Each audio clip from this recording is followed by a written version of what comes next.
civic engagement can work. We had created an online portal that allowed Canadians to write to their MP. You put in your postal code, it would populate who your member of parliament was and suggest some things that you could say to your MP about what you were concerned about with C2. And hundreds of Canadians actually used the portal that we created to contact their MPs, demonstrating that resistance really can make a difference. So, what can Canadians do? As I said, you can write to your MP. Tools like that portal are still active for other pieces of legislation. It's not just C2 and C9. There's also another bill, C8, that I won't get into. You can also take some of our online courses. You can learn the basics of constitutional law, freedom of speech, and privacy rights on our website at theccf.ca/learn, because you actually won't be in a good position to defend your rights if you don't really understand what they are or how they work. Another really important thing to do is, please, if you have children, if you have grandchildren, teach the next generation about the importance of civil liberties. Educators and parents can use resources like our online courses. We've developed a series of course packs that are available for free to teachers who want to teach their students about our Constitution.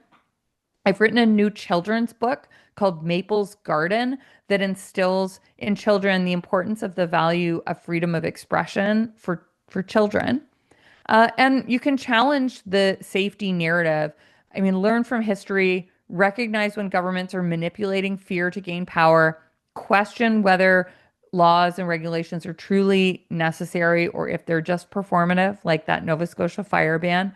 And these are not abstract ideas. They're actionable frameworks for every Canadian that they can engage in to challenge this type of overreach.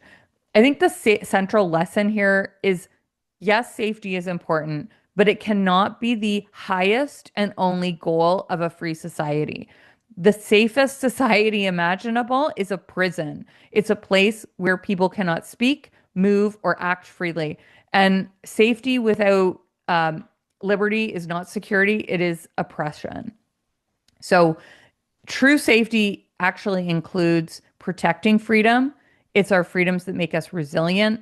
They allow debate, dissent, innovation, and accountability for those people who are in power. Without these, we are vulnerable not just to things like crime and natural disasters, which of course are dangerous, but we become susceptible to the abuses of the state itself. And, we at the CCF repeatedly step into that breach. We challenge the Emergencies Act in court. We defend property owners against unjust civil forfeiture. We've opposed these unconstitutional bubble zones. We fight against arbitrary fines like that one that Kingston woman received from an unlawful search. But, the fight does not belong to lawyers like me alone. It belongs to every Canadian who believes that our rights are worth defending, including you. And I think that history teaches us this very well. Once freedom is lost, it's almost impossible to regain. So when governments are claiming they're prioritizing our safety, but their actions create fear and insecurity, they tell us things like we cannot gather, protest, speak, or enjoy public spaces without risking punishment. We really need to push back.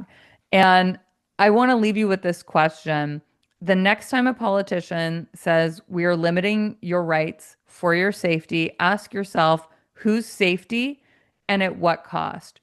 Because vigilance is the price of liberty.